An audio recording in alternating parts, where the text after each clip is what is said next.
Somali pirates made a fatal mistake in the Arabian Ocean by crossing paths with the United States Navy. A bulk carrier was making its run across the Arabian Sea.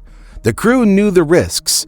The waters east of Somalia and north of the Horn of Africa had been a hunting ground for pirate gangs for years. The warning signs appeared just after dawn. Lookouts spotted specks on the horizon.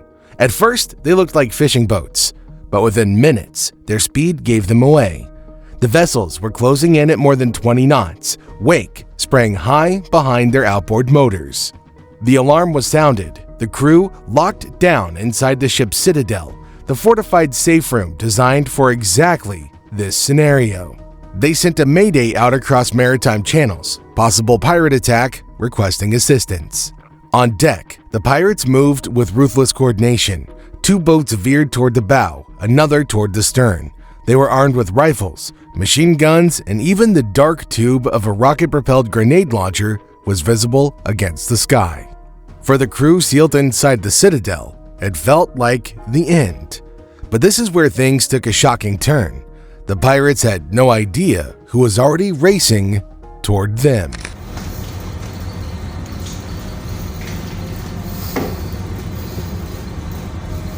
The signal sent by the crew didn't vanish into the void. Hundreds of miles away, a U.S. Navy destroyer was on patrol, part of an international task force monitoring the Gulf of Aden. The message crackled across its communication deck. Coordinates were logged, plotted, confirmed. The order went out in seconds. Change course, full speed. The ship was an Arleigh Burke-class destroyer, steel, sensors, and firepower, designed for global conflict, but often called on for moments like this. Her crew had drilled the scenario multiple times, and what happened next would prove why the U.S. Navy is feared in every ocean on Earth.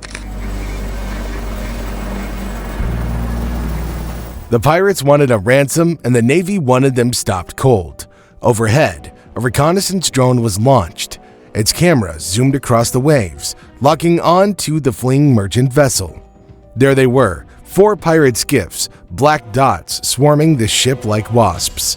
The feed relayed in real time to the destroyer's command center. There was no mistaking the situation now. Back at the scene, the pirates had pulled alongside the merchant ship. Grappling hooks scraped against steel, ropes swung, men scrambled up the sides. The crew could hear them pounding on hatches, shouting in Somali and broken English, "Open the door, or we will kill you all." But then came a sound that changed everything, the low thrum of rotors cutting through the air. The destroyer's helicopter, an MH-60R Seahawk, swooped over the horizon. Its side doors open, a machine gun bristling, crew scanning the decks below.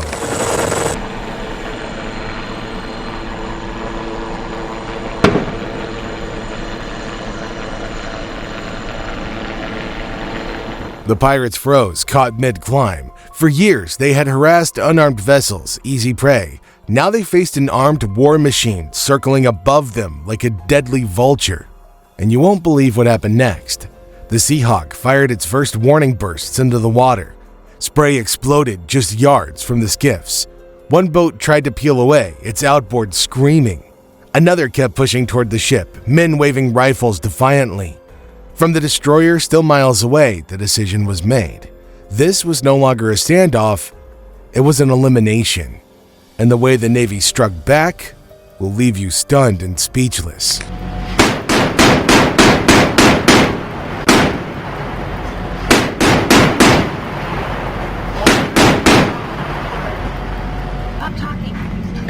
Fast attack craft were launched from the destroyer, rigid inflatable boats packed with armed sailors, each moving across the waves like black arrows.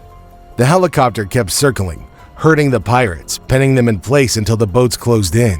The first pirate skiff opened fire. Tracer rounds streaked toward the Seahawk, harmless at that distance, but enough to seal their fate. This was the fatal mistake, and what came next was pure shock and awe. Within seconds, the Navy's response roared back. M4 carbines and mounted M240 machine guns barked over the water, ripping into the skiff's hull.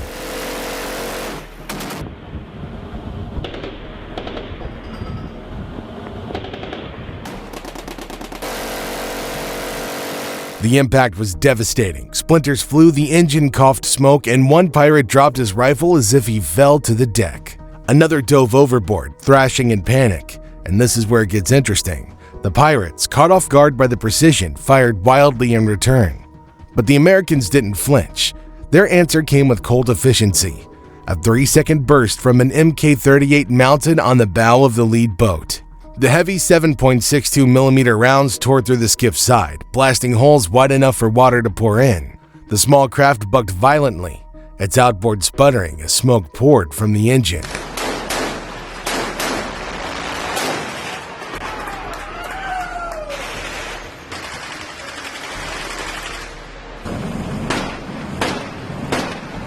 Another circled wide, cutting off escape. A gunner swung his weapon onto a second skiff that was trying to accelerate away. The sharp thud-thud-thud of automatic weapon fire ripped across the waves, and the pirate skiff shuddered as its hull was ripped apart. 2 men toppled overboard, vanishing into the chum. Others raised their hands instinctively, weapons clattering into the bottom of the boat. In less than 5 minutes, what began as a confident ambush collapsed into chaos. The pirates had gambled against the U.S. Navy and paid the price in blood and broken boats. The ambush had flipped upside down. What started as a pirate attack ended in a shocking rout.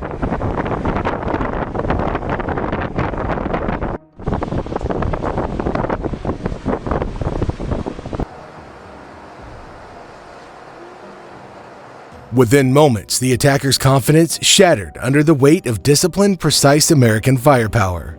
By now, the merchant vessel was safe. Not a single crew member was injured, but the attackers were finished. Some dead, others bleeding, and the rest captured. And here's the part nobody expected. These pirates, who thought they would walk away with millions, ended up shackled in the belly of a U.S. warship. Hours later, the seas were calm again, but the memory of gunfire lingered. The surviving pirates were shackled, blindfolded, and ferried back to the destroyer. There, they were processed, treated for wounds, and locked in makeshift cells deep below the deck. Weapons were cataloged: AK-47s, PKM machine guns, even an RPG launcher with a live round still chambered. Evidence of a professional organized raid, not just desperate fishermen, but hardened raiders and criminals.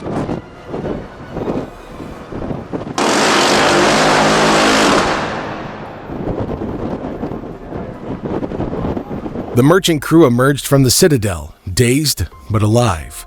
For them, the difference between life and death had been measured in minutes, the time it took for the U.S. Navy to arrive, strike, and finish the fight.